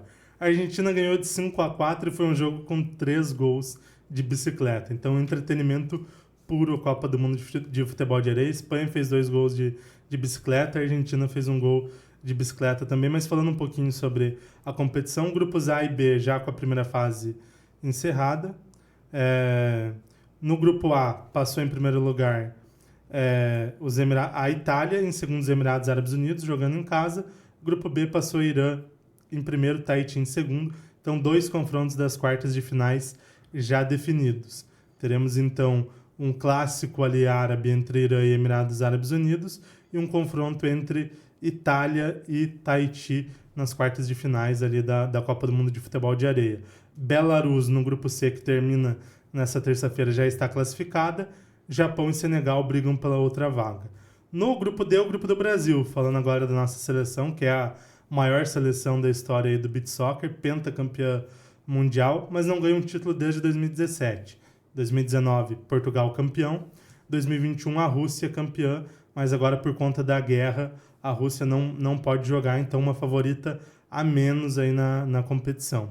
E Brasil e Portugal, que são 2 dos grandes favoritos, estão na mesma chave. Portugal começou vencendo o México tranquilo, 8-2. O Brasil teve um pouco mais de dificuldade, mas ganhou de Oman 5-3. Segunda rodada, Oman venceu o México por 5-2. E no último domingo a gente teve um jogo incrível entre Brasil e Portugal. O Brasil começou muito bem, abrindo 2-0 ali, com um gol do Catarino. Calma, Catarino, como fala o Charles lá na Cazé TV, que está transmitindo a competição. O Brasil começou muito bem, muito competitivo, mas cansou no terceiro tempo. Portugal buscou o empate. Na reta final o jogo ficou maluco. Portugal teve um pênalti a favor, o goleiro do Brasil, Bobô, defendeu. O Brasil teve um jogador expulso, a partida foi para prorrogação, porque, para quem não sabe, no futebol de areia não tem empate. Mesmo na fase de grupos, quando dá empate, o jogo vai para prorrogação, persistindo empate, pênaltis. Então o jogo foi para prorrogação. Na prorrogação, o Brasil ali ainda com 1 a menos, Portugal pressionando. O Brasil num contra-ataque fez o terceiro gol, o gol da vitória. No final, ainda uma bicicleta de Portugal com uma bola na trave. E o Brasil segurou esse resultado num jogo incrível aí pela Copa do Mundo de Futebol de Areia e encaminhou a primeira colocação do grupo, enfrenta na terça-feira o México, que é a equipe mais frágil do grupo, para garantir o primeiro lugar. Enquanto isso, Portugal encara o Oman para ver quem passa em segundo nesse grupo, para encerrar esse momento alternativo do futebol de areia aí, Pedro. É uma competição que tem muito entretenimento. E isso é uma das coisas que eu acho legais que tem alguns esportes que a galera, vamos dizer, que recusa um pouco o entretenimento. Uma coisa que, por exemplo, eu acompanhei bastante foi quando começou as lutas de youtubers, por exemplo, no boxe. E o pessoal do boxe mais tradicionalista tinha, não, o que esses youtubers estão lutando? Depois vamos falar de uma luta maravilhosa deste ramo, né? A minha cota de entretenimento do programa. Mas o beach soccer pra mim é um dos esportes que mais abraçou ser entretenimento também.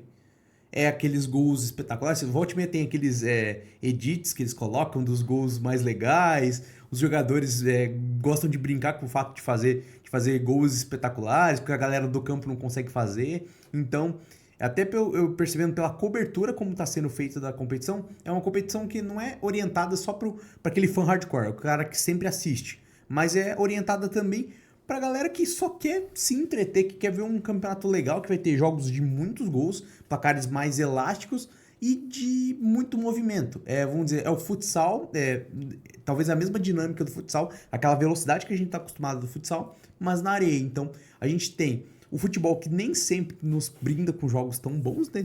Dá pra gente falar do Atletiba, né?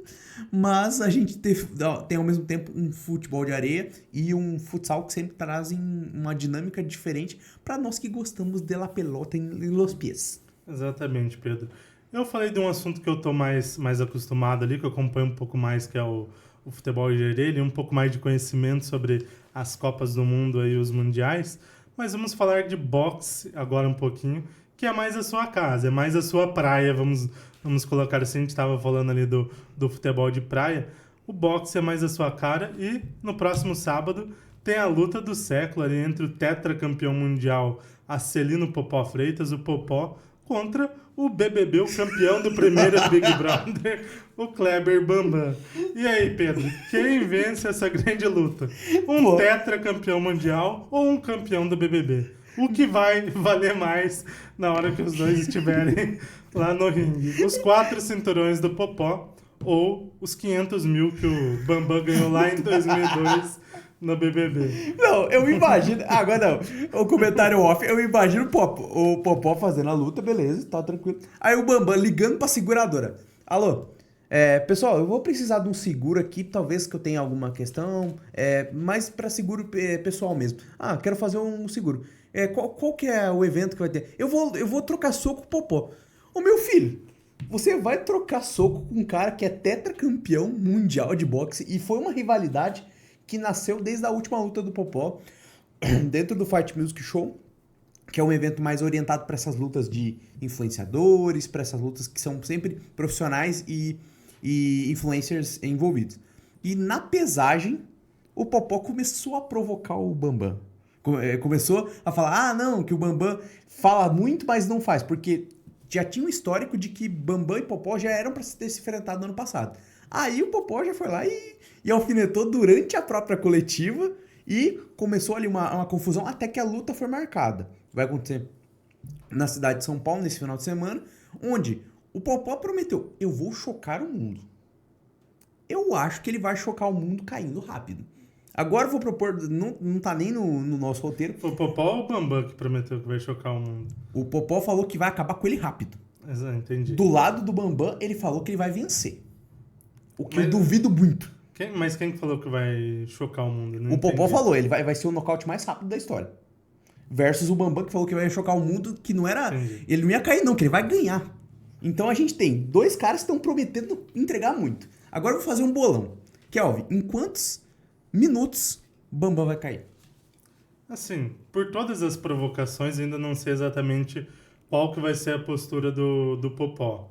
Se ele vai bater ali pra caramba no Bambam e vai se divertir um pouco mais na luta e vai trazer um pouco mais de luta, um pouco mais de entretenimento pra gente também que vai acompanhar essa grande luta, a luta do século aí do boxe mundial, ou se ele vai querer já nocautear o Bambam rapidamente. Pelo que você falou, ele vai querer nocautear rapidamente. Então eu acho que vai ser ali entre 1 e 2 minutos o Bambam já vai, o Popó, perdão, já vai efetuar esse nocaute. Qual que é o seu palpite? Nosso produtor também.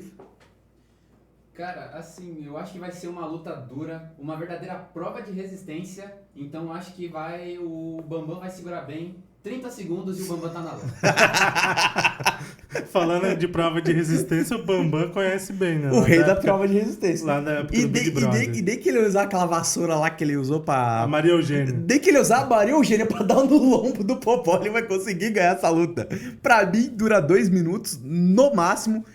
Pra mim, vai ter o primeiro roundzinho ali, que rounds no boxe são mais curtos, diferente do MMA, que é rounds de 5 minutos. Vai ser só o primeiro, vai ser uns primeiros socos só pra dar umas batidinhas, dar uma dor pro Popó.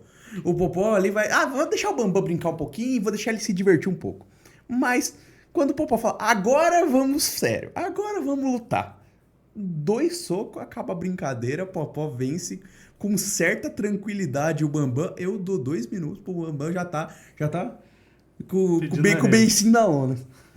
Apertando o botão, que nem lá no Big Brother. Mas esse é o ponto. Não tem botão de desistência. Você vai estar tomando porrada do Popó e não tem botão da desistência. Então, ó, ele não contava com isso. Lembrando que ele desistiu do Big Brother 13. Ele entrou de novo no BBB 13, depois de ter vencido o BBB 1, e desistiu. Então, ele conhece as duas facetas, tanto da desistência quanto da vitória. Vamos ver o que vai acontecer no próximo sábado. E, que ideia maluca, né, velho? Você desistiu de ficar num jogo onde você tem comida, bebida de graça, você só tem que arrumar confusão com os outros, e vai trocar soco. Arrumou uma confusão muito maior. Porra, não dá. Mas, Pedro, mudando de assunto agora, a gente já falou um pouquinho na nossa pré-estreia da UEFA Champions League, que está iniciando a sua fase de mata-mata, e a gente vai falar um pouquinho mais sobre a Champions. Algum destaque dos jogos da semana passada, algo que foi fora da curva, algum destaque que você queira dar ali dos 4 primeiros jogos aí das oitavas de finais? Eu vou ter que destacar, pra mim, o poder da camisa de um clube chamado Real Madrid. Jogou mal, mas mal, durante 80 minutos do jogo. 2 lances decidiram. 2 lances foram decisivos pro Real sair do jogo contra o Leipzig com a vitória. Então, pra mim, você tem a força de um City, você tem uma Inter, Barcelona e Napoli que ainda vão estrear. Você tem muita camisa pesada. Mas a do Real Madrid dentro da competição, dentro da Champions League, ela é diferenciada. O jogador, ele joga diferente estando com a camisa do Real Madrid. Então, a gente vê jogadores que eles jogam muito bem, mas quando eles chegam no Real Madrid, eles se transformam. Ou eles vão ser verdadeiras estrelas, eles vão atingir o ápice do nível técnico, ou alguns jogadores também têm o contrário, deles não conseguir atender às expectativas de um torcedor que é muito exigente. Já ganhou mais de 10, mas quer chegar na 20, quer chegar na 30, sei lá, talvez na 30ª Champions League lá, talvez o torcedor do Real Madrid fique mais de boa, mas ele quer ganhar todo ano. Ele quer ter a força da equipe todo ano. Então, pra mim, o grande destaque é o quanto a camisa jogou, o quanto os jogadores que às vezes não vinham de um bom momento fizeram um grande jogo. E destaque para aquele golaço do Brahim Dias. Exatamente. Falando dos outros jogos ali rapidinho, PSG e Real Sociedad. Real Sociedad dificultou muito a vida do PSG, como já era esperado, principalmente no primeiro tempo, onde foi superior. No segundo tempo, a maior qualidade técnica individual ali do PSG apareceu com os gols do Mbappé e do Barcola, e o PSG encaminha a classificação aí para as quartas de finais. Outro confronto, Manchester City venceu tranquilamente o Copenhagen fora de casa e também com a vaga muito bem encaminhada. O outro confronto foi Bayern de Munique e Lazio. Você que não gosta do Bayern de Munique, tem algo para falar sobre esse confronto? A situação do Bayern de Munique está ruim, tomara que piore. Tomara que piore a situação do senhor Bayern de Munique, com todo o poder de Upamecano, que auxiliou demais a Lazio no jogo. A torcida do Bayer Leverkusen e do Borussia Dortmund estão rezando para que o Bayern de Munique comece a perder algumas, ficou muito feliz. Então, zoeiras à parte, até o Bayern de Munique, uma informação de hoje, está tentando convencer o Zidane a voltar a treinar, para entrar no lugar do Thomas Tuchel, que deve ficar até o final da temporada europeia, mas já não agrada mais a diretoria do clube bávaro. Então, você tem a situação de que um técnico, vamos dizer, cumprindo aviso prévio, a gente pode dizer, um campeonato, no caso a Bundesliga, já começou a dificultar essa Bundesliga, o Bayer Leverkusen já abriu uma boa vantagem. 8 pontos. 8 pontos. Copa da Alemanha, já eliminado, e uma Champions League que chega com maior dificuldade, tendo que reverter um jogo muito complicado que a Lazio soube jogar Champions League. Você jogar Copa da Itália sendo protagonista é uma coisa, você jogar Série A sendo que na maioria dos jogos você tem que ser o protagonista, é também um jogo até mais fácil de se fazer. O problema é você tomar a pressão de um time que tem um Gnabry, você tem um Sané, você tem muito jogador bom dentro do Bayern de Munique. Apesar da má fase, ainda é um time competitivo. Então, pra mim, o Bayern entrando numa situação complicada e a Lazio, vamos dizer que até deu sorte. Não existe sorte em sorteio de Champions League, exceto o Manchester City que pegou o Copenhague. Mas dos gigantes talvez seja o que tá em pior fase. Tá pior. E essa semana, mais 4 jogos aí para encerrarem os jogos de ida aí da Champions, e a gente fez uma coisinha legal aí para vocês, pro nosso público aqui do Hora do Jogo, né, Pedro? Sim, senhoras e senhores, teremos um quadro especial que a gente fez. Agradecer meu colega PH, que é um dos parceiros lá da página Fala Pedrão, e também um gamer dos melhores. Dos brabos. Dos brabos. O menino zera modo carreira, Pia joga demais. E ele fez no PES, no videogame Pro Evolution Soccer, que hoje já tá como eFootball, mas é uma versãozinha um pouquinho mais antiga, como acabariam os jogos da Champions League. Então, vamos colocar na tela e vamos falar sobre esses resultados, menino Kelvin. Exatamente. Os jogos que o menino PH simulou pra gente. O primeiro jogo é PSV e Borussia Dortmund, 0-0. Eu acho que o empate talvez, acho que condiz com o jogo. Acho que é um jogo bem equilibrado, um confronto bem equilibrado, esse primeiro jogo lá na Holanda. Só que eu acho que errou feio no placar. São duas equipes muito ofensivas que fazem bastante gols. Então 0-0 acho que não vai acontecer.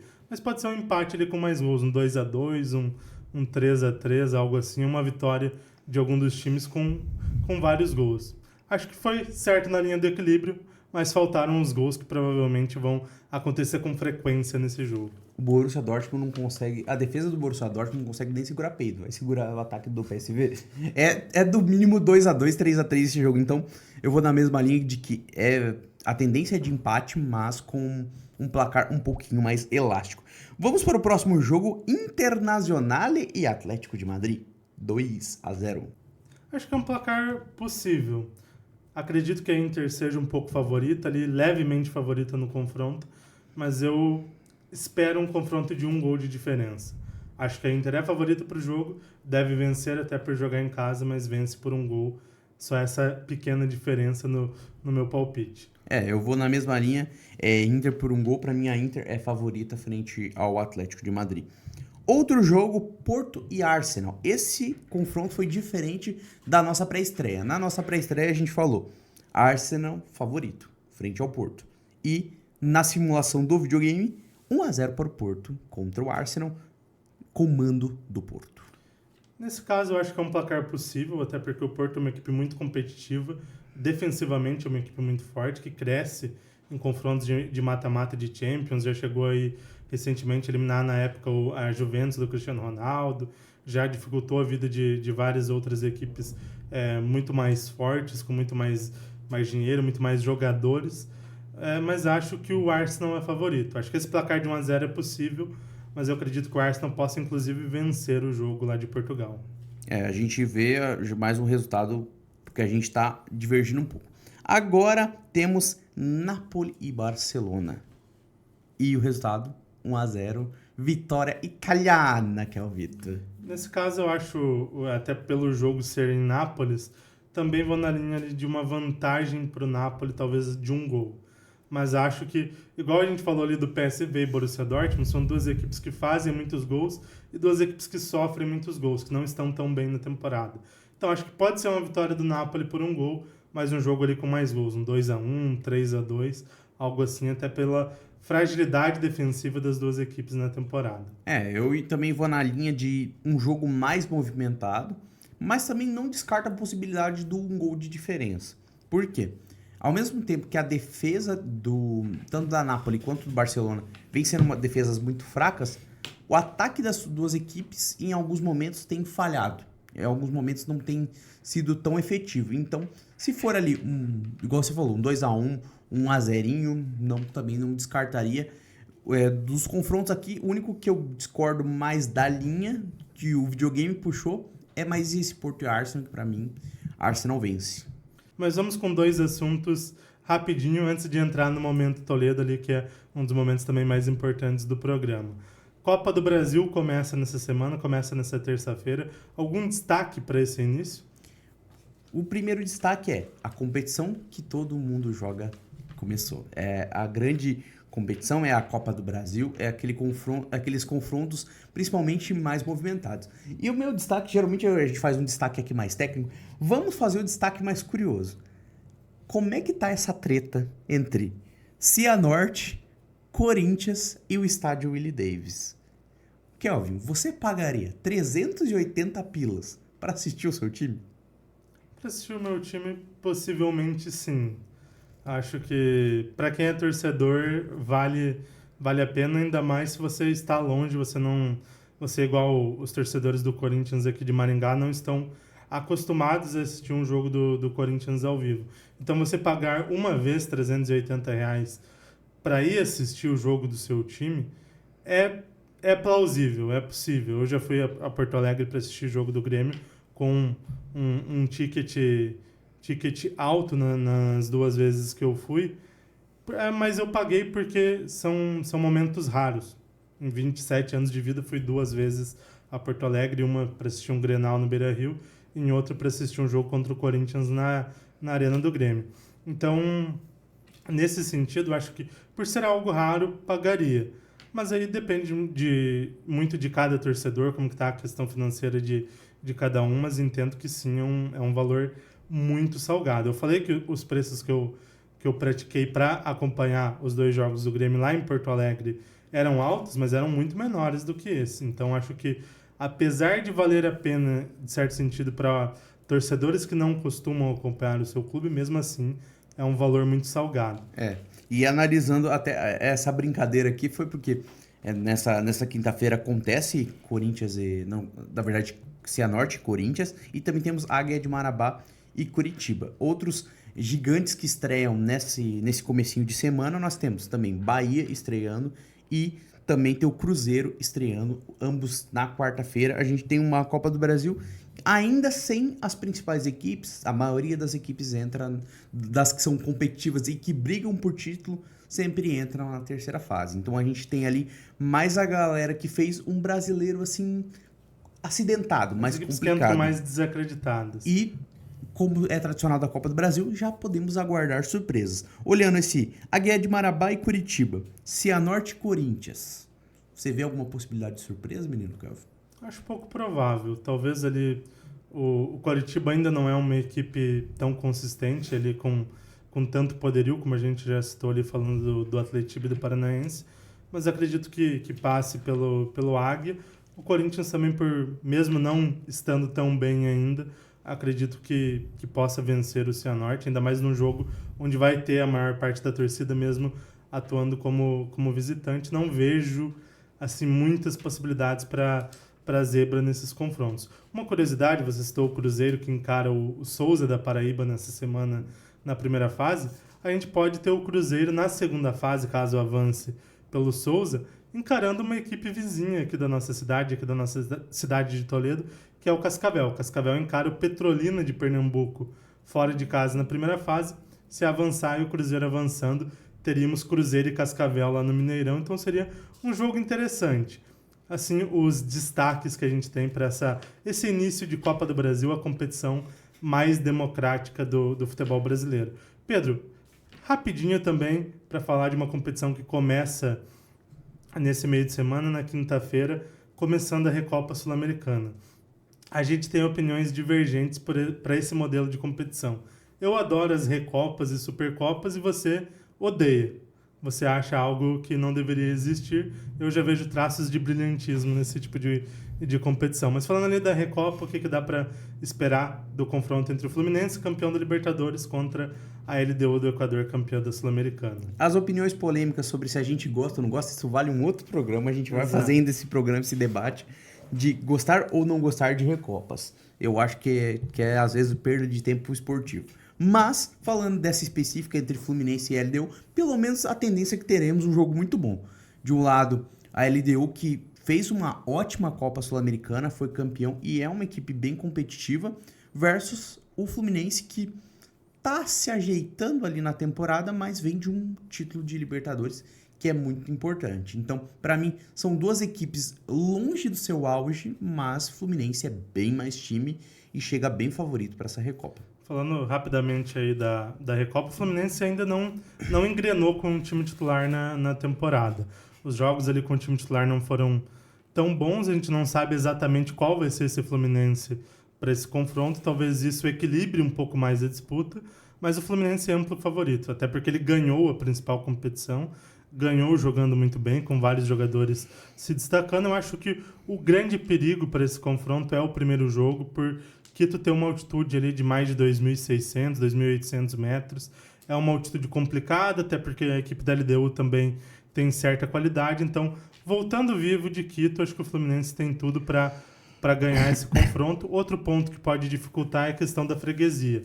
O Fluminense perdeu a Libertadores em 2008 para a LDU, perdeu a Sul-Americana em 2009 também para a LDU. Então, sempre que se opuseram em finais sul-americanas, em finais continentais, deu LDU. Mas acho que dessa vez o Fluminense tem tudo para quebrar essa desvantagem, esse confronto aí difícil contra os equatorianos. O famoso sai maldição. Exato. Acho que saiu com o título ali com o Boca na Libertadores. Agora, para matar de vez, enfrentar a LDU. Pedro, para concluir o nosso programa, chegamos ao momento aqui da nossa terra, da nossa querida Toledo. Chegou o momento da Hora de Toledo aqui na Hora do Jogo, para falar um pouquinho aqui sobre as competições e o esporte local. Primeiro assunto, Campeonato do Panorama. Eu vou passar aqui rapidinho os resultados do final de semana. Até estou com os resultados aqui, se você quiser falar os resultados aí do final de semana. Temos 2 jogos na parte da manhã e 4 da tarde que foram realizados. O Campeonato Panorama está se acertando porque está numa temporada de chuvas gigantesca em A Toledo. gente está tendo as rodadas nas quartas-feiras e as 2 últimas quartas-feiras acabaram chovendo e rodadas canceladas, por isso eles fizeram 2 jogos no domingo, nesse final de semana. Domingo de manhã, normalmente são 4 jogos à tarde, dessa vez fizeram 2 jogos durante a manhã também. Penharol 4-1 no Kazan, Unidos da Vila 4-3 no Ajax, Botes Selvagens e Máfia do Peixe 2-2, Óticas Gouveia 2, Guide 3, Santos da Vila Rural 3 e Mecânica Ribeiro 5 e Metalúrgica Santa Maria 3, Panceira 3. Se você gosta de muitos gols, é uma competição maravilhosa, porque somando aqui técnico altíssimo. Olhando assim de cabeça, dá mais de uns 15 gols tranquilo. Com certeza. Quarta-feira tem rodada, tem aí 2 jogos na quarta-feira a partir das 19h45. Temos Coiotes e Natação a partir das 19h45 e Desportivo Santa Clara e Raposa Negra a partir das 20h45, jogos na Arena Panorama. Então, galera, já sabe, Arena Panorama aí toda quarta-feira a partir das 19h45, todo domingo a partir das quase 14h30, com rodada aí cheia do Campeonato do Comércio do Jardim Panorama. Como a gente falou, a competição de futebol suíço mais forte, mais famosa aqui da cidade de Toledo, uma das mais potentes de toda a região.